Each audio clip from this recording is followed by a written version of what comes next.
আসসালামু আলাইকুম, সবাইকে গরু পালনের দ্বিতীয় ধাপে স্বাগতম। গরু পালনের জন্য প্রথম এবং প্রধান কাজ হলো গরুর সঠিক খাবারের ব্যবস্থাপনা। গরুর সঠিক খাবারের ব্যবস্থাপনা দিতে পারলে গরুর বডি ওয়েট ঠিক থাকে। প্রতিদিন রুটিন মাফিক খাবার দিলে গরুর রুচি ভালো থাকে।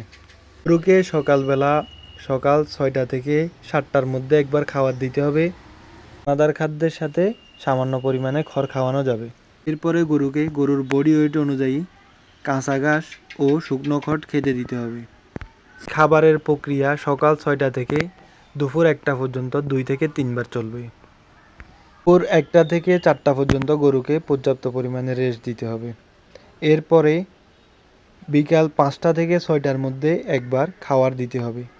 রাত্রিবেলা গরুকে আবার প্রচুর পরিমাণে দানাদার খাবার দিতে হবে। দানাদার খাবার দেওয়ার পরে গরুকে 1 গামলা পরিমাণ খাবার দিতে হবে।